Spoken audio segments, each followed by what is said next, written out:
Hello मेरे प्यारे दोस्तों, कैसे हैं आप लोग। उम्मीद करते हैं आप बहुत अच्छे होंगे। दोस्तों, आज का हमारा टॉपिक है अपरा। जी हाँ दोस्तों, क्लास 12 का बहुत ही स्पेशल टॉपिक आज हम अध्ययन करेंगे। जी हाँ दोस्तों, आइए वीडियो को देर न करते हुए हम शुरू करते हैं। दोस्तों, अपरा अपरा कहते किसे हैं, आइए इसके बारे में जान लेते हैं पहले। परिवर्धनशील भ्रूण को परिवर्धनशील भ्रूण को मात्र शरीर के साथ जोड़ने की संरचनात्मक एवं क्रियात्मक इकाई जो कोरियोनिक विलाई एवं एंडोमेट्रियल विलाई के मध्य बनता है, उसे क्या कहा जाता है? उसे अपरा कहा जाता है। नहीं समझ में आया?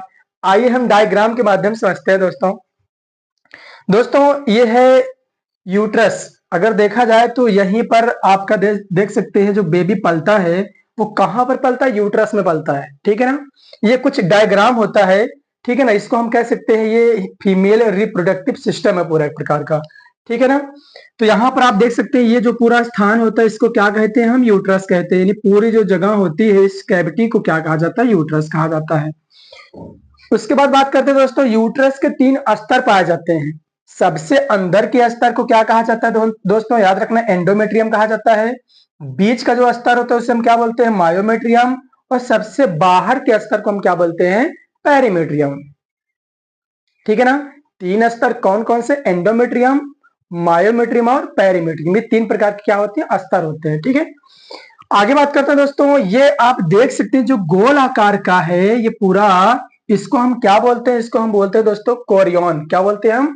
कोरियन बोलते हैं। जो बाहर की लेयर होती है दोस्तों इसको हम कोरियन बोलते हैं। अंदर की एक लेयर और आप देख रहे होंगे, ये वाली लेयर दोस्तों, इसको हम क्या बोलते हैं? एमनियोन बोलते हैं। क्या बोलते हैं इसको? हम एमनियोन बोलते हैं, ठीक है ना। ये जो आप बेबी की तरह देख रहे हैं इसी को तो कहा जाता है एम्ब्रियो। क्या कहा जाता है इसको? एम्ब्रियो बोलते हैं, इसको हम हिंदी में भ्रूण कहते हैं, ठीक है ना। इसके अंदर कुछ फ्लूइड भरा होता है दोस्तों, जिसको हम क्या बोलते हैं? एमनियोटिक फ्लूइड, यानी एमनियोटिक द्रव बोलते हैं, ठीक है ना। नेक्स्ट बात करते हैं दोस्तों, ये जो दिख रहा है आपको इसको हम क्या बोलते हैं? ये जो छोटा सा भाग आपको दिख रहा है जुड़ा हुआ, इसको हम बोलते हैं दोस्तों, क्या बोलते हैं? Umbilical cord. क्या बोलते हैं इसको? हम एम्बिलिकल कॉर्ड बोलते हैं, जिसको हम क्या कहते हैं दोस्तों? नाभिरज्जुक, ठीक है ना। नेक्स्ट बात करते हैं दोस्तों, ये जो आपको स्ट्रक्चर इस तरीके से दिख रहा है, जो धंसा हुआ भाग है इसमें, इसको हम बोलते हैं कोरियोनिक विलाई। क्या बोलते हैं इसको? हम कोरियोनिक विलाई बोलते हैं दोस्तों। उसके बाद ये जो एंडोमेट्रियम का जो भाग धंसा हुआ होता है उसको हम क्या बोलते हैं? एंडोमेट्रियल विलाई बोलते हैं। Endometrial villi. दोस्तों थोड़ा सा समझते हैं हम। आप देख रहे हैं यहाँ पर जो स्ट्रक्चर है इसको हम जूम करके देखते हैं तो कुछ इस प्रकार का है ये। अगर देखा जाए तो कुछ इस प्रकार का धंसा हुआ भाग है ये। ध्यान देना दोस्तों, इस स्ट्रक्चर को हम क्या बोलते हैं? ध्यान देना, इसको हम क्या बोलते हैं दोस्तों? कोरियोनिक विलाई बोलते हैं। क्या बोलते हैं हम? Chorionic villi. और आप ऊपर की तरफ देख रहे हैं कुछ ये अस्तर है किसका? तो आप कह सकते हैं ये है एंडोमेट्रियम। क्या है दोस्तों? ये एंडोमेट्रियम। तो कहीं न कहीं ये भी धंसा हुआ है इसमें। तो इस धंसे हुए भाग को हम क्या बोलते हैं? जो उंगली समान संरचना है इसको कोरियोनिक विलाई बोलते हैं। उसके बाद अगर आप देखेंगे तो कहीं न कहीं ये जो एंडोमेट्रियम है ये भी धंसा हुआ है, क्योंकि ये भी तो अंदर जाएगा, पूरा ये भी अंदर जाएगा, ये भी धंसा हुआ है इसमें। इसको हम क्या बोल देते हैं दोस्तों? एंडोमेट्रियल विलाई बोल देते हैं, ठीक है ना। तो ध्यान देना, अब इनके बीच का जो संबंध होता है, यानी अब आप समझ गए होंगे कि परिवर्धनशील भ्रूण को, ये परिवर्धनशील भ्रूण है दोस्तों क्योंकि अभी पल रहा बेबी ये, इसके भ्रूण के को मात्र शरीर के, यानी माता के शरीर से जोड़ने के साथ जोड़ने की संरचनात्मक, क्योंकि संरचना है ये, एवं क्रियात्मक इकाई जो कोरियोनिक विलाई, तो आप देख सकते हैं इसको हम क्या बोलते हैं? कोरियोनिक विलाई बोलते हैं। एंडोमेट्रियल विलाई, तो ये जो आपका स्तर बना हुआ है कौन सा? एंडोमेट्रियम है दोस्तों, एंडोमेट्रियम है। लेकिन जब ये आपस में मिल जाते हैं, कुछ इस प्रकार से मिलते हैं दोस्तों, कुछ इस प्रकार से मिल जाते हैं। ऐसे जो मिलते हैं, अब ये क्या हो गया? ये आप समझ सकते हैं, इसको हम क्या बोल सकते हैं? इसको हम बोलेंगे कोरियोनिक विलाई। उसके बाद ये एंडोमेट्रियम की झिल्ली है, ये जब इसमें सर जाते हैं इसको हम क्या बोल देते हैं? इसको हम बोल देते हैं एंडोमेट्रियल विलाई बोल देते हैं। अब इसके बीच का जो संबंध है उसी को हम क्या बोलते हैं दोस्तों? अपरा बोलते हैं। क्या बोलते हैं हम? अपरा कहते हैं। ध्यान देना, परिवर्धनशील भ्रूण को मात्र शरीर के साथ जोड़ने की संरचनात्मक मात्र शरीर के साथ जोड़ने का काम कौन कर रहा है? कहीं न कहीं यही कर रहा है बिलाई, चाहे वो कोरियोनिक हो, चाहे आपका क्या हो, एंडोमेट्रियल हो। क्रियात्मक इकाई जो कोरियोनिक बिलाई एवं एंडोमेट्रियल बिलाई के बीच बनता है, यानी मध्य में जो होता है, इनके बीच में जो संबंध पाया जाता है, इसे क्या कहते हैं? अपरा कहते हैं। ठीक है ना? चलिए, अब हम बात करते हैं नेक्स्ट दोस्तों। तो याद रखना, इसमें जो भ्रूण होता है एम्बिलिकल कॉर्ड से हो करके, एम्बिलिकल कॉर्ड में दोस्तों क्या क्या पाया जाता है? याद रखना, सिरा पाई जाती है और धमनी पाई जाती है। ये सिरा और धमनी जाके कहाँ मिल जाती है? देखिए, अब जैसे यहाँ से कुछ एम्बिलिकल कॉर्ड से सिराएं और धमनियां गई होती है इस प्रकार से। ये मान लीजिए एक इसमें सिरा मान लीजिए, एक इसमें धमनी मान लीजिए। तो ये क्या करती है? जाके इससे अटैच कर जाती है, किसके? माँ के शरीर से। माँ के शरीर से जो बेबी का ये जो सिरा और धमनी होती है, किससे जाके अटैच कर जाता है? एम्बिलिकल सॉरी कोरियोनिक बिलाई के माध्यम से। तो याद रखना, माँ के शरीर से यानी एंडोमेट्रियम से। अब फिर वहीं से क्या करता है? जो भी पोषण वगैरह होता है वो प्राप्त करता है, जो माँ खाएंगी वो बेबी लेगा। ठीक है दोस्तों, एक बार फिर समझ लेते हैं दोस्तों। ये जो डायग्राम आपको दिख रहा है, ये पूरा गोल आकार का, इसको हम बोलते हैं कोरियोन। ऊपर वाले जो लेयर कोरियोन बोलते हैं, अंदर वाले जो ये एक आपको पतली सी लेयर दिख रही है, इसको हम क्या बोलते हैं? एमनियोन बोल देते हैं। इसी में बेबी होता है, इसी में एमनियोटिक द्रव होता है। अब एमनियोटिक द्रव जो होता है दोस्तों, ये क्या करता है? बेबी को खतरों से बचाता है। सपोज करिए जैसे माँ गर्भवती है, प्रेगनेंसी की अवस्था है, तो उनको कभी कभार क्या होता है? चोट लग जाता है, कहीं गिर जाए या कभी चोट लग जाए, तो उससे रक्षा कौन करता है? एमनियोटिक द्रव करता है। यही होता है दोस्तों पानी, इसको कहा जाता है, कहते हैं पानी की कमी हो गई है। वास्तविक रूप से पानी कमी नहीं होती, पीने वाला पानी नहीं होता, ये एमनियोटिक द्रव ही होती है। क्योंकि जब एमनियोटिक द्रव होगा नहीं तो बेबी हलचल कहाँ कर पाएगा। इसलिए जब चोट लगती है तो वो बेबी क्या? फिसल जाता है अंदर। अब आप दिमाग लगाइए, कोई ठोस चीज अगर पहले से रखा है तो उसमें क्या वो फिसलने का है? फिसल सकता है क्या बेबी? अगर उसमें हम द्रव भर देंगे, कोई फ्लूइड भर देंगे, फिसलता रहेगा। इसी की वजह से वो बच जाता है चोट लगने से। लेकिन बहुत ज्यादा अगर गंभीर हो जाता है मामला तो चोट लग सकती है। ठीक है ना? तो ये इसमें फिसलता रहता है। अब ये होता क्या दोस्तों? अब ये माँ के शरीर से जो भी माँ खाएंगे उनसे आहार प्राप्त करेगा एम्बिलिकल कॉर्ड के माध्यम से दोस्तों। क्योंकि इसमें क्या होता है? सिराएं होती हैं और क्या होता है? वेन से निकल सिराएं होती है और धमनियां होती हैं। ठीक है ना? उसके माध्यम से प्राप्त करता रहता है। ये चिपका कहाँ होता है दोस्तों? याद रखना है, ये चिपका हुआ कहाँ होता है? ये सिंपल सी बात है, कहाँ चिपका हुआ है? एंडोमेट्रियम। ठीक है ना?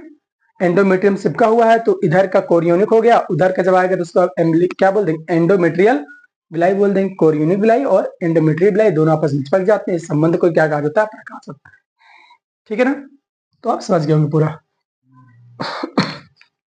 अब हम बात करते हैं दोस्तों इसके कार्य के, यानी पूरा इसका हम कार्य देख लेते हैं, क्या क्या कार्य होते हैं। तो याद रखना, ये जो अपरा का कार्य होता है, पहला होता है दोस्तों पोषण प्रदान करना। यानी पोषण, पोषण का काम क्या है दोस्तों? हमने अभी आपको बताया, जैसे माँ ने कुछ खाया तो उसका जो भोजन है, डायरेक्ट भोजन तो जाता नहीं है, तो वो ब्लड के माध्यम से निचोड़ करके, पूरा ब्लड के माध्यम से, सिराओं के माध्यम से कह सकते हैं, और धमनियों के माध्यम से ये कहाँ जाता है? ध्यान देना, ये जाता है सीधा बेबी के शरीर में। वो क्योंकि वो जो नाभि अम्बिलिकल कॉर्ड होता है वो कहाँ जुड़ा होता है? तो याद रखना, इसके नाभि से, बेबी के नाभि से जुड़ा होता है। ठीक है ना? वहीं से प्राप्त करता है। तो इसका काम क्या हुआ दोस्तों? पहला पोषण प्रदान करना, दूसरा क्या है? गैसों का आदान प्रदान। अब जैसे आपने सांस लिया तो बेबी भी तो सांस लेगा, तो गैसों का आदान प्रदान कौन करता है? एम्बिलिकल कॉर्ड करता है।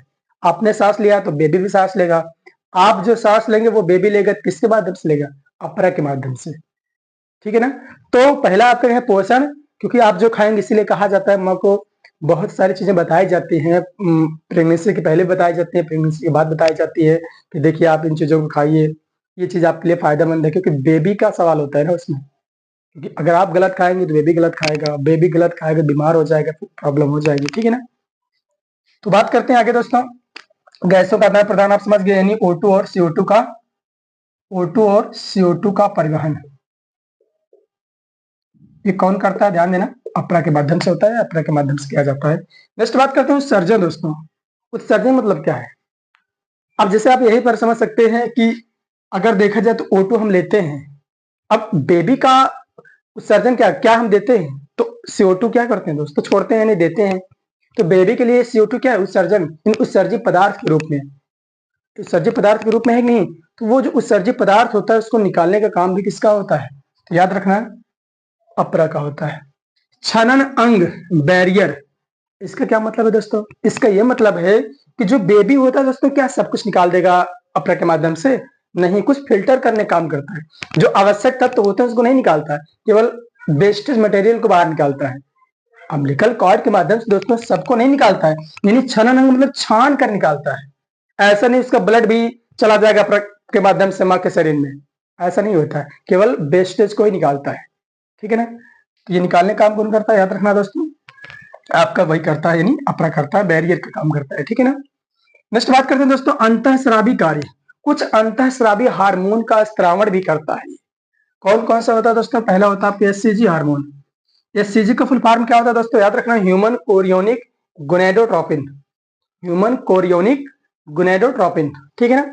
एचपीएल ये भी हार्मोन होता है एक प्रकार का, human placental lactogen.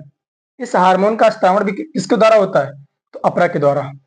Progesterone, oestrogen एवं रिलैक्सिन, इन सब हार्मोन का स्त्रावण कौन करता है? तो अपरा के माध्यम से होता है। ठीक है दोस्तों, अब हम देख लेते हैं इसके बाद एक और टॉपिक बचता है दोस्तों, एमनियोसेंटेसिस क्या होता है? एमनियोसेंटेसिस आपको पता है एमनियोटिक द्रव से रिलेट कर रहा है ये। एमनियोसेंटेसिस को दोस्तों उल्ब विभेदन कहा जाता है। ठीक है ना? विकासशील भ्रूण यही है कि एमनियोटिक गुहा से, ये जो पूरा कैविटी बना हुआ है, कैविटी को गुहा कहा जाता है। ठीक है ना? एमनियोन द्रव निकाल कर, यानी जो एमनियोन द्रव है दोस्तों, एमनियोटिक फ्लूइड है, इसको हम निकाल लें, उसके परीक्षण की क्रिया को एमनियोसेंटेसिस कहा जाता है। बहुत सिंपल सी परिभाषा है दोस्तों कि जो एमनियोटिक द्रव होता है ना, जब इसको हम सुई के माध्यम से, ऐसा दोस्तों एक्सपर्ट ही कर सकते हैं, क्योंकि अगर ज्यादा अंदर सुई धंसा देंगे तो बेबी को हानि पहुंच सकती है। इसलिए हम क्या करते हैं, बहुत एक्सपर्ट लोग ही कर पाते हैं इसको, डॉक्टर की निगरानी में किया जाता है।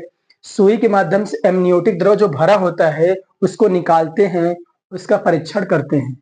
तो परीक्षण करने की तकनीकी यानी प्रोसेस को ही क्या कहते हैं? एमनियोसेंटेसिस कहा जाता है। ठीक है ना? अच्छा, करते क्यों हैं?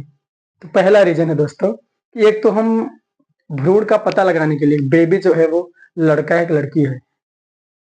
बहरहाल हमारे यहाँ तो अपराध है ये, भारत में कानूनी अपराध है ये, कि आप पता नहीं कर सकते हैं। ठीक है ना? आप भ्रूण का लिंग नहीं पता कर सकते हैं। दूसरा क्या रीजन है दोस्तों इसको करने का?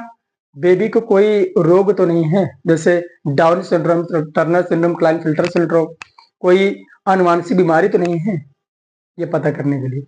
और तीसरा दोस्तों इसलिए चेक करते हैं कहीं ऐसा ना हो कोई गुणसूत्री विकार भी हो, आनुवंशिक विकार, वरानदता वगैरह ना हो, या फिर कोई गुणसूत्री विकार ना हो, टर्नर सिंड्रोम वगैरह ना हो, क्लाइनफिल्टर वगैरह ना हो। ठीक है ना? इस प्रकार से हम क्या करते हैं, इसको हम निकाल करके टेस्ट करते हैं, इसे क्या कहते हैं? एमनियोसेंटेसिस कहा जाता है। परिभाषा बन गई दोस्तों। तो दोस्तों आज का वीडियो यही तक। अगर आपको वीडियो पसंद आता है दोस्तों, हमारी इस वीडियो को अपने दोस्तों के साथ शेयर करिए। ठीक है ना? तो मिलते हैं नेक्स्ट वीडियो में दोस्तों। जय हिंद।